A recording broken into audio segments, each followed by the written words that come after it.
শীতকালে পুলি পিঠে তৈরি করার প্রস্তুতি। এই দুটো নারকেল নিয়ে নিয়েছি, নারকেলগুলো আমি ফাটাবো।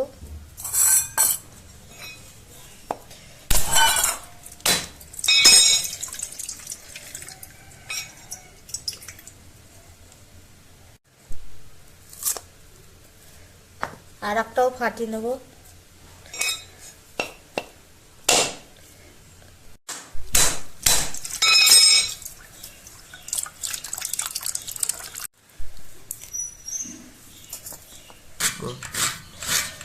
নারকেলগুলো পুড়ে নেব আমি।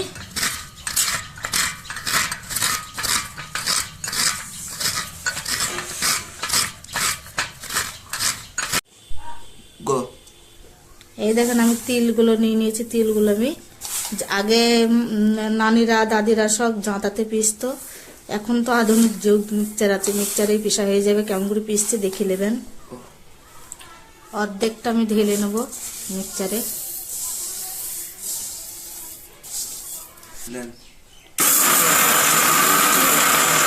ঠিক এরকম একটু করে দিতে হবে আর বন্ধ করতে হবে। সামান্য সামান্য সুইচটাকে টিপতে হবে আর বন্ধ করতে হবে, তাহলে খুব সুন্দরভাবে তেলটা খোসা উঠে পড়বে। দেখুন আমি কেমন করে করছি।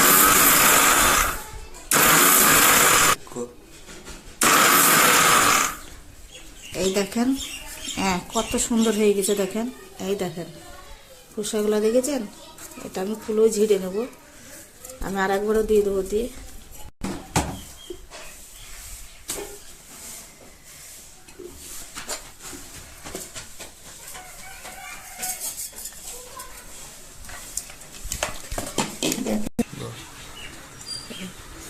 এবার আমি কুলোর সাহায্যে ঝেড়ে নেব। দেখেন কত সুন্দরভাবে খোসাগুলো উঠে পড়েছে মিক্সচারে।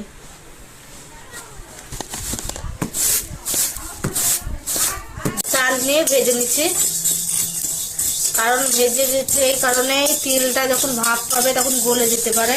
আর একটুখানি চালের এই গুঁড়ো তিলের সাথে মিক্স করে দিলে সেটা গলে বার হয়ে যাবে না বা ফেটে যাবে না। তিলটা দিয়েছি, এবার তিলটাকে ভেজে নেব।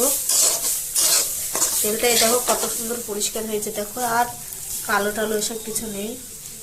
মিক্সচারও কি সুন্দর হয় দেখেছো তেল।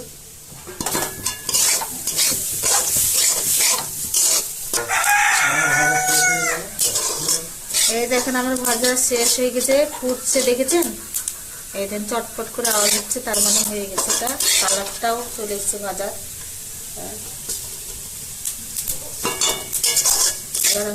তিলটা আবার মিক্সচারে গুঁড়ো করে নেব একটু। চালটা তিলটার সাথে একটু মিক্স করে দিয়েছি।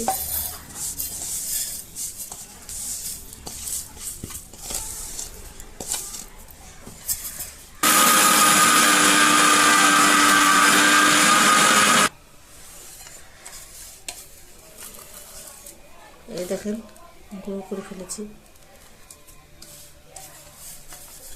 পিঠা তৈরি করার জন্য তেলগুলো দিয়ে দিচ্ছি।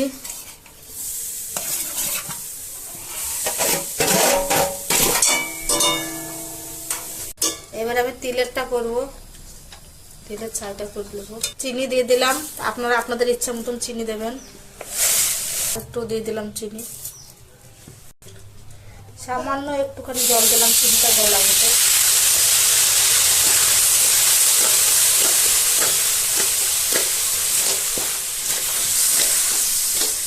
আস্তে আস্তে চিনিটা গলে যাবে, দু মাখা মাখা হয়ে যাবে তখন।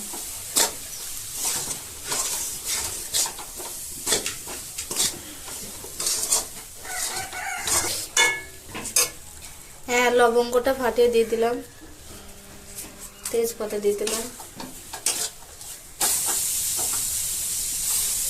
এই দেখেন হয়ে গেছে, এবার সুন্দরভাবে হয়ে গেছে মাখা। তেলের ছাইটাও তৈরি করে ফেলেছি। এটাকে আমরা তিল ছাই বলি, গ্রামে তিলের ছাই বলবো এটাকে, তিলের পিঠে।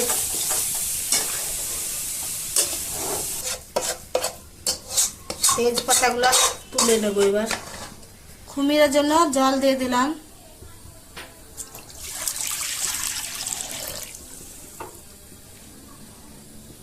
কারণ দুই রকম পিঠা তৈরি করব, তিলের আর নারকেলের। হ্যাঁ জলটা গরম হয়ে গেছে, আমি একটু লবণ দিয়ে দিলাম। হ্যাঁ, জলটা ফুটে গেছে, এবার আমি আটাগুলো সব ঢেলে দিলাম।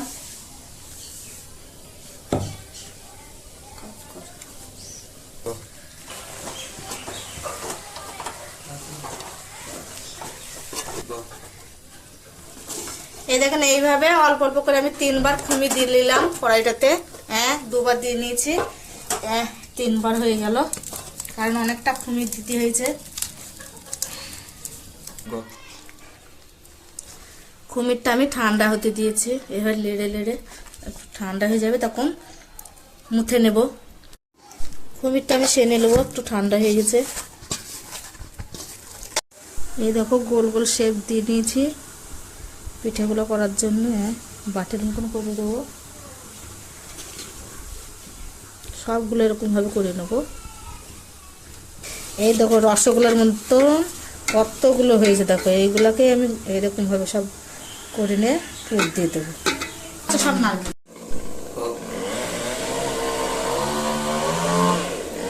এই দেখো, এগুলো হচ্ছে তিলের পিঠে সব। আমি এইভাবে মুখগুলো সব মেরে নিচ্ছি। এই দেখো, এইটার সাহায্যে আমি দিয়ে দেবো, এটার সাহায্যে ভাপ দেবো।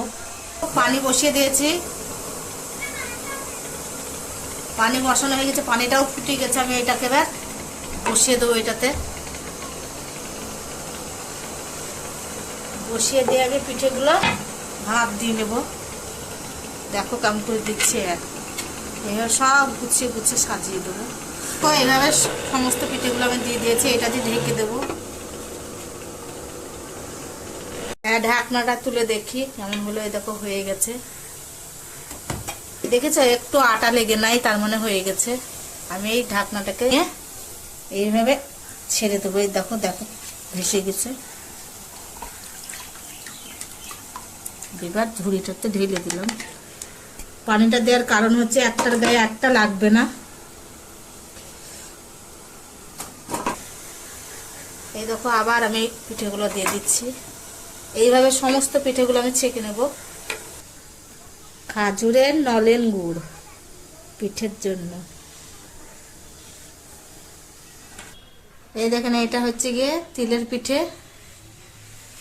আর এই বড়টা হচ্ছে নারকেলের পিঠে। সমস্ত পিঠেগুলো আমি তৈরি করে ফেলেছি। এবার আমরা খাবার দাবার শুরু করব, বাবুদেরকে খেতে দেব। লাউ খেয়ে দেখো বাবুরা কেমন হলো। বড় বড় থালা নিয়ে বসে পড়েছে। সোহান, কেমন হয়েছে বলবা, ক্যামেরার দিকে বলো কেমন হয়েছে। দারুণ হয়েছে। হ্যাঁ, দারুণ হয়েছে, খুব সুন্দর হয়েছে।